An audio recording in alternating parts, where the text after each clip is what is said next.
পরে আমরা এখানে 5টা অ্যাডসেট ক্রিয়েট করলাম, 5টা। তখন আমরা ডুপ্লিকেটে কন্টিনিউ করলাম। ডুপ্লিকেটে কন্টিনিউ করার পরে আমরা যখন আবার যাব আমাদের অ্যাডসেটে, তখন দেখতে পারবেন 6টা অ্যাডসেট ক্রিয়েট হয়েছে, আগে একটা আর এখন 5টা।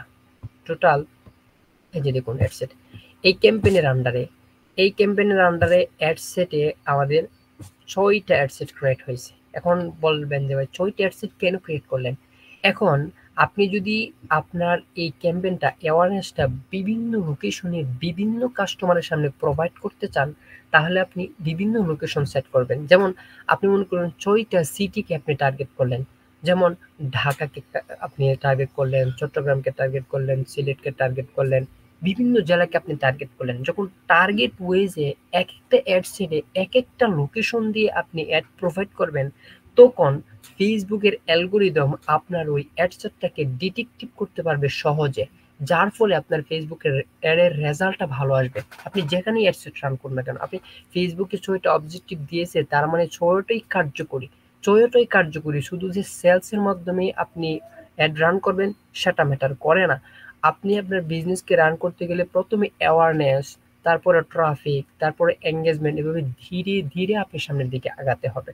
তো আপনি যদি 6টা জেলাকে টার্গেট করে একটা অ্যাডসেট ক্রিয়েট করে একটা অ্যাডসেটের মধ্যে 6টা জেলা আপনি ইনপুট করে দেন, তখন ফেসবুকের এআই এর কাছে কিছুটা হেসিটেশন লাগে যে কোথায় কিভাবে মানে মানে অ্যাডটা প্রোভাইড করবে, প্রথমে হেসিটেশন লাগে, যার কারণে এই এআই এর হেসিটেশনের ফলে রিচ কমে যায়, অ্যাড কস্ট বেড়ে যায়। এগুলো আমরা মানে প্র্যাকটিক্যালি মানে পারফেক্টলি আমরা আন্তর্জাতিক মার্কেটও অ্যাপ্লাই করে দেখেছি এই বিষয়গুলো। পুরো একটা দেশ আমরা টার্গেট করছি। তো আমরা যখন অ্যাওয়ারনেস ক্যাম্পেইন রান করলাম, পুরো দেশ টার্গেট করে ইমপ্রেশন নাই আমাদের। তখন আমরা ন্যারো ডাউন করে কয়েকটা সিটি সিলেক্ট করে দিলাম, তখন আমাদের বিপুল পরিমাণে ইমপ্রেশন আসতেছিল, প্রচুর রিচ আসতেছিল। আমরা প্র্যাকটিক্যালি আপনাদেরকে দেখাইছিলাম একটা ক্যাম্পেইনে। তো এখন আমরা কি করব, আমরা একটা সেট আপনাদেরকে এডিট করে দেখাবো। তো আমরা এডিট অপশনে চলে গেলাম। এডিট অপশনে যাওয়ার পর আমরা নাম দিলাম। নাম দেওয়ার পরে আমাদের যে অবজেক্টিভ অ্যাওয়ারনেস দেখতে পাচ্ছেন, পারফরমেন্স গোল, আমরা কি চাই, ম্যাক্সিমাম রিচ অফ অ্যাডস। এখানে আমরা ক্লিক করলে আমরা কয়েকটা অপশন দেখতে পারবো। তো আপনাদেরকে অপশনটা দেখাই, ম্যাক্সিমাস রিচ অফ অ্যাডস। তো রিচ এবং ইমপ্রেশনের ভিতরে ডিফারেন্সটা কি? মনে করুন আপনারা আমাদের ক্লাসে 4জন অ্যাড আছেন। তো 4জনের সামনে একটা বিজ্ঞাপন এখন যদি আমি দিতে চাই, 4জনকে একবার করে যদি দেখাই, সেটা হবে রিচ। 4জনকে যদি একবার দেখাই সেটা হবে রিচ। ফেসবুক এটা রিচ হিসেবে কাউন্ট করবে, তার একটা কস্ট কাটবে। এখন আমি যদি আপনাদের 4জনকে আমার একটা অ্যাড এখন একবার দেখালাম, আবার 2 ঘন্টা পরে আবার দেখালাম, এই 2বার দেখানো, প্রথম একবার 4বার দেখালাম, আবার 4বার দেখালাম, 4জন, আপনারা 4জন, একজনকে একবার করে কাউন্ট করলে 4বার, দেন 2 ঘন্টা পরে আবার যখন দেখাবো তখন 8বার হবে। এই 8বারটাকে বলা হয় ইমপ্রেশন। কথাটা ভালোভাবে বুঝবেন। যখন একটা লোককে একবার একটা অ্যাড দেখানো হয়, এটাকে বলা হয় রিচ। আর যখন একটা লোককে বারবার অ্যাডটাকে দেখানো হয়, তখন তাকে বলা হয় ইমপ্রেশন। 1000 অডিয়েন্সকে যখন একবার আপনার একটা দেখাবে, তখন সেটাকে বলা হয় রিচ। আর 1000 অডিয়েন্সকে যখন 2বার 3বার করে দেখাবে, তাহলে ওই 3বার 1000, যখন 1000কে যখন 3 দিয়ে গুণ করা হবে, তখন হবে 3000। এই 3000 হবে ইমপ্রেশন। একবার দেখালে হবে রিচ, আর 2বার 3বার ডাবল দেখালে হবে ইমপ্রেশন। এটা মনে রাখবেন সবসময়। তো একটা হচ্ছে রিচ, একটা হচ্ছে ইমপ্রেশন। তো আপনারা এখানে দেখতে পাচ্ছেন ম্যাক্সিমাইজ রিচ অফ অ্যাডস। আপনার অ্যাডসটাকে ম্যাক্সিমাম লোককে দেখাবে, maximum number of impression, maximum number আপনাকে ইমপ্রেশন দেবে। এগুলা বিভিন্ন সাইকোলজি রয়েছে, এগুলো আমরা এডের পরবর্তী অ্যাডভান্স লেভেলে নিয়ে সাইকোলজিক্যাল অ্যাড 2 ধরনের, আপনার অ্যাড প্রোভাইডার 2 ধরনের সাইকোলজি, একটা হচ্ছে টেকনিক্যাল স্ট্র্যাটেজি আর একটা হচ্ছে সাইকোলজিক্যাল স্ট্র্যাটেজি। এটা আমরা পরবর্তীতে আলোচনা করব। দেন আমরা পেজটা সিলেক্ট করব। আমরা এমনি একটা ডেমো অ্যাকাউন্ট করেছিলাম, এখান থেকে আমরা পেজটা সিলেক্ট, কোন পেজে আমরা অ্যাড প্রোভাইড করতে চাই, পেজটা সিলেক্ট করব। এটা হচ্ছে বিট স্ট্র্যাটেজি। এটা আমরা সিলেক্ট করে দিতে পারি যে ফেসবুক আমার অ্যাডটা তুমি রিচ করবে 1 সেন্ট বা 2 সেন্ট হলে। এটা বিডি স্ট্র্যাটেজি, এটা আলাদা একটা ক্লাস করবো বিডি স্ট্র্যাটেজি নিয়ে। আপাতত এটা আমরা ফেসবুকের উপরে ছেড়ে দিচ্ছি, এটা পরবর্তীতে আলোচনা হবে, অ্যাডভান্স লেভেলে আপনি বুঝবেন না এখন। এখানে বাজেট, আপনি ডেইলি কত ডলার বাজেট দিতে চান, সে বাজেটটা আপনার এখানে ফিক্সড করে দেবেন। এখানে ডেইলি বাজেট দিতে পারেন, এখানে লাইফ টাইম বাজেট দিতে পারেন। Daily budget, life time budget, এটা আমরা ইন ফিউচারে প্র্যাকটিক্যালি আমরা যখন অ্যাড রান করব, আমরা ইন ফিউচারে আমাদের চিন্তা ভাবনা আছে আপনাদেরকে অ্যাড রান করে দেখাবো, মানে লাইভ অ্যাড রান করে দেখাবো ইনশাআল্লাহ, ইন ফিউচারে দেখাবো। আপনার ইচ্ছা করলে এটাকে শিডিউল করে দিতে পারেন, শিডিউল করে দিতে পারেন এখান থেকে, যে আমি আমার অ্যাডটাকে স্টার্ট এবং ইন্ডিট এটা দিতে পারেন। এখানে যদি ক্লিক করেন সেটা শিডিউল হয়ে যাবে, যে আমি প্রতিদিন এই মনে করেন 10টা থেকে বা সকাল 10টা থেকে রাত সন্ধ্যা 5টা পর্যন্ত, বিকাল 5টা পর্যন্ত আমি একটা প্রোভাইড করতে চাই, এরপর আমার অ্যাড বন্ধ হয়ে যাবে। যদি এভাবে শিডিউল করে দেন তাহলে ঘন্টা প্রতিদিন 24 ঘন্টার ভিতরে আপনার একটা 12 ঘন্টা বা 10 ঘন্টা চলবে। ওকে, বাজেট শিডিউল, বাজেটও শিডিউল করে দিতে পারেন, অ্যাড শিডিউল, এই দুটো অপশন এখানে আছে। তো এরপরে হচ্ছে লোকেশন।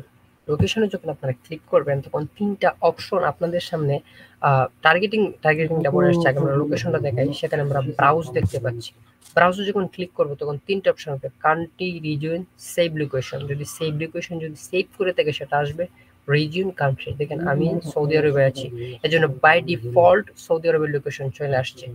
এখন সৌদি আরবের বিভিন্ন সিটি আছে, আমরা যখন এটাকে একটু বড় করব, আমরা মাউস দিয়ে উপরে করতে পারি, এখানে প্লাস মাইনাস আইকন আছে, যখন আমরা প্লাসে ক্লিক করব এটা আস্তে আস্তে বড় হতে থাকবে, মাইনাসে ক্লিক করব ছোট হবে। যখন বড় করবেন তখন সিটিগুলোর নামগুলো স্পষ্ট হয়ে যাবে। এই দেখতে পাচ্ছেন এখানে রিয়াদ, হাইল, তাবুক, জেদ্দা।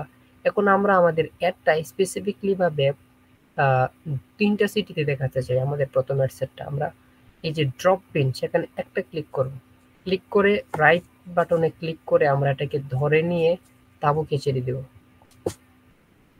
তাবুকে ছেড়ে দিয়ে আমরা মাউসে একটা ক্লিক করব, ক্লিক করলে এই যে দেখুন তাবুক অলরেডি সিলেক্ট হয়ে গেছে। এখন তাবুকে আমরা কত মাইলের ভিতর আমাদের একটা দেখাতে যাই, এই দেখুন এখানে মাইলের একটা ড্রপ ডাউন লিস্ট আছে, এখানে ক্লিক করব। ক্লিক করার পরে আমরা যদি এটাকে একটু বড় করে দিই, যত বড় করব মাইল বাড়বে। তাবুক মেইন সেন্টার থেকে 50 কিলোমিটার ওয়ার্ল্ড ওয়াইড সার্কেলের ভিতরে আমাদের একটা দেখাবে। আমরা এটাকে আরেকটু ছোট করি, আমরা তাবুকটাকে সিলেক্ট করলাম। দেন আমরা আরেকটা ড্রপ পিন নিলাম, সেখান থেকে এই ড্রপ পিনটা নিয়ে আমরা রিয়াদে ছেড়ে দেব। রাইট বাটনটা ক্লিক করব, ক্লিক করলে রিয়াদ সিলেক্ট হয়ে যাবে। রিয়াদের কত কিলোমিটার দেখাতে চাই? রিয়াদের আমরা 30 কিলোমিটার দেখাতে চাই। 30 কিলোমিটার আমরা সিলেক্ট করলাম। আরেকটা সিটি আমরা দেখাতে চাই, সে সিটিটা আবার আমরা একটা ড্রপ পিন নিব, নিয়ে এটা আমরা জেদ্দাতে ছেড়ে দেব। রাইট বাটনে ক্লিক করব, জেদ্দাটা সিলেক্ট হয়ে যাবে। তারপর আমরা কত মাইলের ভিতরে দেখাতে চাই সেটা আমরা সেট করে নেব। আমরা একটা 27 মাইল দিলাম। দেন আমরা যখন আরেকটু ছোট করবো, এটা ক্লিয়ারলি দেখুন সৌদি আরবের এই 3টা সিটিতে আমাদের একটা জাস্ট প্রোভাইড হবে। এই 3টা সিটির ভিতরে প্রোভাইড করবে, আদারওয়াইজ অন্য কোনো সিটিতে তারা আর প্রোভাইড করবে না। এবং এই সিটির মেইন সেন্টার থেকে 50 কিলোমিটার সার্কেলের ভিতরে আমাদের একটাকে প্রোভাইড করা হবে। আচ্ছা, দেন আমরা একটু উপরে চলে যাই। আমাদের টার্গেটিং শেষ, মানে আমরা আমাদের লোকেশন টার্গেট করে ফেলছি। ইচ্ছা করলে সেটা আমরা এখান থেকে ব্রাউজ করে করতে পারি। যদি কোনো সিটির নাম আপনার উল্লেখ করেন, সেখানে নাম আসলে এখান থেকে নাম সিলেক্ট করে দিতে পারেন। তো একটা নাম সিলেক্ট করে আপনাদেরকে দেখাই, যেমন দাম্মাম, সৌদি আরবের একটা সিটি। দেখুন Dammam, east Province, Saudi Arabia. যদি আমরা এখানে ক্লিক করি, দাম্মাম সিটি এসে পড়ছে। দাম্মাম অলরেডি আমাদের এখান থেকে সিলেক্ট হয়ে গেছে, দেখতে পাচ্ছেন দাম্মাম। এবং দাম্মামে 25 মাইল, আমরা ইচ্ছে করলে এটাকে আরো একটু বাড়াতে পারি। যদি আমরা টোটাল লিস্ট একটু বড় করে দিই, দাম্মামের 42 কিলোমিটার ভিতরে আমাদের একটা প্রোভাইড করবে ফেসবুক। ওকে, দেন আমাদের মোটামুটি আপনাদের লোকেশন টার্গেটটা আপনাদেরকে দেখিয়ে দিলাম। এই 4টা সিটিতে আমাদের একটা প্রোভাইড হবে। আমরা একটু করে যাব, যার পরে আমরা এখানে অডিয়েন্সে চলে যাব, অ্যাডভান্টেজ অডিয়েন্স। এটা ইচ্ছে করলে আমরা ফেসবুকের উপর ছেড়ে দিতে পারি, ফেসবুক নিজে ডিসক্রিপ করবে, কিন্তু না, আমরা নিজে এটাকে ক্রিয়েট করে নেব। কিভাবে ক্রিয়েট করব দেখুন, সেখানে আমরা switch to original, use original. আমি আবার আপনাদেরকে এই বিষয়টা আমি দেখাচ্ছি, যাতে করে আপনারা ক্লিয়ারলি বুঝতে পারেন এই বিষয়টা। এভাবে আপনারা করবেন, কখনো আপনারা অ্যাডভান্টেজ মোডে যাবেন না। অ্যাডভান্টেজ মোডে গেলে ফেসবুক তার নিজের মতো করে করবে, প্রচুর পরিমাণে অ্যাড কস্ট কাটবে, কিন্তু রেজাল্ট তেমন বেশি একটা আসবে না। তাই আপনারা সবসময় এটা সুইচ টু অরিজিনাল মোডে করে নেবেন। তো অডিয়েন্সে যাওয়ার পরে আমরা এখান থেকে কাস্টম অডিয়েন্স তৈরি করতে পারি। ক্রিয়েট দিয়ে কাস্টম অডিয়েন্স তৈরি করতে পারি। ইচ্ছা করলে আমরা ইউজ সেভ অডিয়েন্স, সেভ যে অডিয়েন্স আপনাদেরকে যে বলেছিলাম, যদি সেভ অডিয়েন্স করে রাখি তাহলে এখান থেকে শুধু নামটা লিখে, আমি এখানে কয়েকটা অডিয়েন্স ক্রিয়েট করে রেখেছিলাম আগেই, মানে ইয়ে করার জন্য, টেস্টিং করার জন্য। তো আমরা দেখেন যদি এটা ক্লিক করে দিই, আমাদের আর টার্গেট অডিয়েন্স টার্গেট করতে হবে না। অলরেডি আমাদের যে আগে যে টার্গেট করা ছিল, দেখুন এখানে লোকেশন, এজ, তারপরে হচ্ছে আপনার যারা আমাদের ইন্টারেস্ট যারা তাদের এসে পড়ছে। দেখুন এই ইন ডিটেলসে সব কিছু এসে পড়ছে। তো আমি আপনাদেরকে এটা দেখাবো না, এখন আমি আপনাদেরকে কিভাবে একটা নতুন অডিয়েন্স তৈরি করতে হয় সেটা আপনাদেরকে দেখাবো। এখানে কাস্টম অডিয়েন্স, যদি কাস্টম অডিয়েন্স তৈরি করা থাকে, আমার দুই তিনটা তৈরি করা আছে অলরেডি।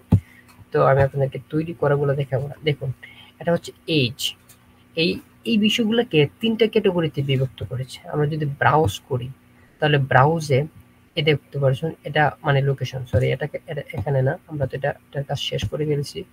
আমরা চলে যাব ডিটেলস টার্গেটিং। ডিটেলস টার্গেটিং গেলে এই দেখুন ডিটেল টার্গেটিং এটা অফ আছে, আমরা এটা অন করে দেব। তো এখানে আমরা আমাদের এইজটাকে আগে সিলেক্ট করব। আমরা আমাদের প্রোডাক্টটাকে কোন ধরনের অডিয়েন্সের সামনে আমরা প্রোভাইড করতে চাই। আপনারা কি বুঝতেছেন কিনা জানি না, একটু টেক্সট করে জানান তো আপনারা কি বুঝতেছেন কিনা, একটু টেক্সট করেন। কথা ক্লিয়ার শোনা যাচ্ছে? যারা অ্যাডভান্স লেভেলে আছেন বিরক্ত হবেন না, এগুলা সবাইকে দেখানো প্রয়োজন, আদারওয়াইজ মানে সবাই বুঝবে না। ওকে, দেন আমরা আগে আমাদের এজটা এডিট অপশন পাবো। এডিট অপশনে গিয়ে আমাদের এজটাকে আমরা সিলেক্ট করব। মনে করুন আমরা কি বিক্রি করব, বলেন সাইড বে, বলেন কি বিক্রি করব আমরা, একটা প্রোডাক্টের নাম বলেন। সাইড বে বলেন কি প্রোডাক্ট আমরা বিক্রি করব। হারিয়াপ তাড়াতাড়ি।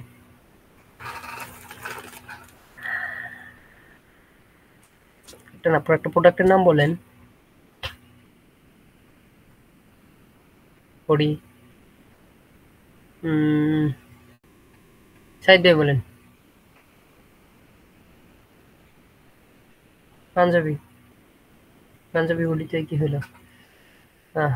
শাড়ি, কয়টা বলবেন? পাঞ্জাবি শাড়ি দুইটা একসাথে নাকি? আচ্ছা যাই হোক, আমরা ধরেন পাঞ্জাবি বিক্রি করলে বুথ দেখাতে পারবো না, অর্গানিক ফুড দেখাই। আমরা অর্গানিক ফুড দেখাই। অর্গানিক ফুডটা কত বয়সের ভিতরে কেনার চান্সটা বেশি থাকে একটু ভাবার চিন্তা করবেন। আপনার অডিয়েন্সের প্যাভাটার আপনি তৈরি করবেন। তো সাধারণত বাইং ক্যাপাবিলিটিটা 20-এর উপরে থাকে, তাই আমরা 22 দেব। যারা বিভিন্ন প্ল্যাটফর্ম থেকে প্রোডাক্ট কিনে তাদের বয়সটা 20-এর উপরে থাকে। একটা 65 দিব না, কারণ বাংলাদেশের মানুষ 65 বছর বয়সে অনলাইন থেকে কোনো কিছু কিনতে জানে না। সর্বোচ্চ আপনার আমরা দিতে পারি কত, 55 দিতে পারি, 55। আচ্ছা, দেন জেন্ডার আমরা বিক্রি করব হচ্ছে মধু বিক্রি করব, মধু যেটা এখন স্যাচুরেটেড, এটা দিয়ে বোঝাই। তো মধু মেনও কিনবে, উমনও কিনবে, যেন আমরা অল সিলেক্ট করলাম। দেন ডিটেল টার্গেটিংটা আমরা অন করে দেব। অন করে যখন আমরা ব্রাউজে চলে যাব তখন আমরা 3টা অপশন দেখতে পাবো, ডেমোগ্রাফি, ইন্টারেস্ট, বিহেভিয়ার। ডেমোগ্রাফিটা কি, 3টা অপশন আপনাদেরকে বোঝাই, তারপর আপনারা ডিটেলস টার্গেটিং করতে পারবেন। ডেমোগ্রাফি হচ্ছে, আমরা ডেমোগ্রাফিতে ক্লিক করি, ক্লিক করলে ডেমোগ্রাফিতে তার ব্যাকগ্রাউন্ড, মোট কথা আপনার ব্যাকগ্রাউন্ড, সাইদ ভাই একজন মানুষ, সাইদ ভাইয়ের বয়স হচ্ছে 22 থেকে 55-র ভিতরে। আমরা ইন ডিটেলসে তার লোকেশন হচ্ছে সৌদি আরবের দাম্মামে বা জেদ্দাতে, যে কোনো একটা জায়গায়। তো আমরা তাকে টার্গেট করলাম। এখন তার ডেমোগ্রাফি কি, মানে তার এই সাইদ ভাইয়ের যে ব্যাকগ্রাউন্ড, সেই ব্যাকগ্রাউন্ডটা কি, তার এডুকেশনাল, তার পড়াশোনা কতটুকু, সে কোন ইউনিভার্সিটিতে পড়াশোনা করে, হ্যান ত্যান হাবিজাবি, তার যত ব্যাকগ্রাউন্ড আছে সবকিছু, তার ফাইন্যান্সিয়াল অবস্থা কেমন, সে ধনী না গরিব, সবকিছু আমরা ডিটেলস এখান থেকে টার্গেটিং করতে পারবো। আর এই ব্যাকগ্রাউন্ডটাকে, একটা পিউপলের ব্যাকগ্রাউন্ডটাকে বলা হয় ডেমোগ্রাফি। ফেসবুকের ভাষা। এগুলো আপনাদেরকে বলেছিলাম না যে ফ্রিল্যান্সিং এর আলাদা ল্যাঙ্গুয়েজ আছে, এগুলো আলাদা ল্যাঙ্গুয়েজ। আমরা বুঝি ব্যাকগ্রাউন্ড। আমরা যদি জিজ্ঞেস করি যে সাইদদের যদি মানে কোনো জায়গায় বিবাহের ক্ষেত্রে কোনো বা বউ মানে কোনো মেয়ে দেখতে যায় বা কোনো ছেলে দেখতে যায়, জিজ্ঞেস করে ব্যাকগ্রাউন্ড কি বা ওই ছেলে কি করে, ছেলে কাজ কি করে, মানে ছেলের পারিবারিক অবস্থা, মানে অর্থনৈতিক অবস্থা, হেনদেন হাবিজাবি যা আছে সবকিছুকে বলা হয় ডেমোগ্রাফি। তো ডেমোগ্রাফিটা কেন জানবো? ডেমোগ্রাফিটা জানবো যখন আমরা তার ব্যাকগ্রাউন্ডটা কি, মানে সে কোন পড়াশোনার মান কি, তার ফাইন্যান্সিয়াল অবস্থা কি, তখন আমরা বুঝতে পারবো সে ধনী না গরিব, সে বাইং ক্যাপাবিলিটি, কিনার ক্যাপাবিলিটি কতটুকু আছে সেটা আমরা ধরে ধরে বুঝতে পারবো। এডুকেশন আছে এখানে, এডুকেশন লেভেল আছে, দেখতে পাচ্ছেন, মানে এগুলো সব ডিটেলস টার্গেটিংটার মানে হচ্ছে একজনের background, financial, life event, parents, সে কি পিতা মাতার সাথে থাকে কিনা, রিলেশনশিপ, ওয়ার্ক, কি কাজ করে, এভরিথিং, যত ব্যাকগ্রাউন্ড আছে সবকিছু, পার্সোনাল সাবজেক্ট যেটাকে বলা হয়, পার্সোনাল সবকিছু ট্র্যাকিং করতে পারে ফেসবুক। এরপরে ইন্টারেস্ট। এখন ইন্টারেস্টে গিয়ে আমরা দেখবো যে সাইদ ভাই কোন বিষয়ের উপর ইন্টারেস্ট, সে ফেসবুকে যে তার অ্যাক্টিভিটি, মেটা তার কাছ থেকে কতটুকু ইনফরমেশন কালেক্ট করতে পারছে। প্রত্যেকটা মানুষের ইন্টারেস্ট আছে, কারো ইন্টারেস্ট অর্গানিক ফুডের উপরে, কারো ইন্টারেস্ট ক্লথিং এর উপরে, কারো ইন্টারেস্ট ফুটবলের উপরে, কারো ইন্টারেস্ট ক্রিকেটের উপরে, কারো ইন্টারেস্ট হকি, কারো ইন্টারেস্ট দাবা, কারো ইন্টারেস্ট এভরিথিং, অনেক কিছু হতে পারে, এভরিথিং হ্যান ত্যান হাবিজাবি। তো যদি আপনি কোনো জার্সি সেল করতে চান, ফুটবলের জার্সি, তো যে লোকটা এই ফুটবলের উপর ইন্টারেস্ট, তাহলে সে কি করবে? সে আইসা হয়তোবা মেসির একটা পেজে সে লাইক দিবে, অথবা ফুটবলের কেউ পোস্ট করে সেখানে লাইক দেবে, অথবা ফুটবল বিষয়ে কোনো ধরনের কোনো অ্যাক্টিভিটি হলে সে সেখানে স্টে করবে। এই বিষয়ের উপর ডিটেকটিভ করে ফেসবুক বুঝতে পারে সে কোন বিষয়ের উপরে ইন্টারেস্ট। যখন আপনি ইন্টারেস্টটা সিলেক্ট করবেন, ইন্টারেস্টটা সিলেক্ট করার পরে আপনি ড্রপডাউন লিস্টে যখন যাবে, দেখেন অ্যাডভার্টাইজিং, মার্কেটিং, আপনি সাইড বাই, আপনি যে মার্কেটিং এর উপরে ইন্টারেস্ট, আপনি যে ফেসবুক মার্কেটিং শিখতেছেন, অলরেডি ফেসবুক ট্র্যাকিং করে একটা বক্সে ভরে ফেলেছে। এখন আমি আপনার সামনে যদি কেউ মার্কেটিং নিয়ে কোনো অ্যাড প্রোভাইড করতে চায়, যেমন আপনি চিন্তা ভাবনা করতেছেন কয়েকদিন যাবত একটা ওয়েবসাইট তৈরি করবেন, কিন্তু আপনি কিন্তু বিষয়টা জানেন না যে ফেসবুক অলরেডি ট্র্যাকিং করে ফেলেছে যে আপনি চান একটা ওয়েবসাইট তৈরি করতে। তো যারা ডোমেন হোস্টিং ক্রয় করে বা যারা ওয়েবসাইটে বিভিন্ন ইনস্ট্রুমেন্ট বিক্রি করে, টুল বিক্রি করে, তারা ইচ্ছে করলে অ্যাডভার্টাইজিং এর, মার্কেটিং এর উপরে ইন্টারেস্ট যারা, তাদেরকে যদি সিলেক্ট করে, আপনার লোকেশনটা সিলেক্ট করে, এজটা সিলেক্ট করতে পারে, ওই অ্যাডটা অটোমেটিকলি আপনার কাছে চলে আসবে। ঠিক আছে?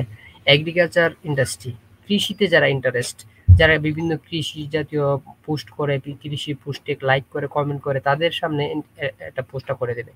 তো আমরা ডেমোগ্রাফি থেকে শিখলাম, ডেমোগ্রাফিতে শিখলাম হচ্ছে ব্যাকগ্রাউন্ড, আর আর ইন্টারেস্টে শিখলাম হচ্ছে কোন বিষয়ের উপরে সে ইন্টারেস্ট, কোন বিষয়টা সে পছন্দ করে, সেটা বিহেভিয়ার, তার বিহেভিয়ার কি, তার আচরণ কি, বা ফেসবুক সে কি ধরনের অ্যাক্টিভিটি করে, সে কি প্রোডাক্ট কিনে নাকি কিনে না, সে কি নাকি সে শুধু ইন্টারেস্টই থাকে ইন ডিটেলসে। এখানে বিহেভিয়ারের পরে ডিফারেন্ট পার্টদার আছে, ডিফারেন্ট পার্টদারের মধ্যে আপনি এঙ্গেজ শপার নামক একটা অপশন আছে, সেখানে যদি আপনি এটা সিলেক্ট করে দেন, তাহলে যে সমস্ত অডিয়েন্সরা প্রোডাক্ট কিনে তার সামনে আপনার অ্যাডটা প্রোভাইড করার চেষ্টা করবে ফেসবুক। আর অনেক মেট্রিক্স আছে, সবগুলো অ্যাড হলেই রাইট অডিয়েন্সের কাছে আপনার প্রোডাক্টটা পৌঁছবে। আশা করি আপনারা ডিটেলস টার্গেটিং এর ডেমোগ্রাফি, ইন্টারেস্ট এবং বিহেভিয়ারটা আপনাদেরকে বুঝাইতে পারলাম। এখন আপনারা আমাকে টেক্সটে জানান, আপনারা কি ডেমোগ্রাফি, ইন্টারেস্ট এবং বিহেভিয়ার এই তিনটা অপশন ভালোভাবে বুঝতে পেরেছেন?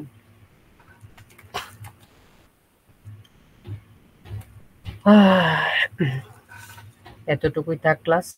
বেশি যদি বলি তারপরে মাথার উপর দিয়ে চলে যাবে, আর কিছু বুঝতে পারবেন না। ক্লাসটা রেকর্ড করে যে অংশগুলো দরকার নাই অংশগুলো একটু কেটে কুটে তাইনা দিয়েন, তারপরে সবাই দেখবেন। পরবর্তীতে আমরা প্লেসমেন্টটা পরবর্তী দিন আমরা ইনশাল্লাহ যদি সময় পাই প্লেসমেন্টটা নিয়ে আমরা আলোচনা করবো না। তারপরে আমরা এই অ্যাডের হ্যান্ডেন হাবিজাবি নিয়ে আমরা আলোচনা করবো। সেই মতো ক্লাস এখানে শেষ। এই পর্যন্ত যতটুকু কথা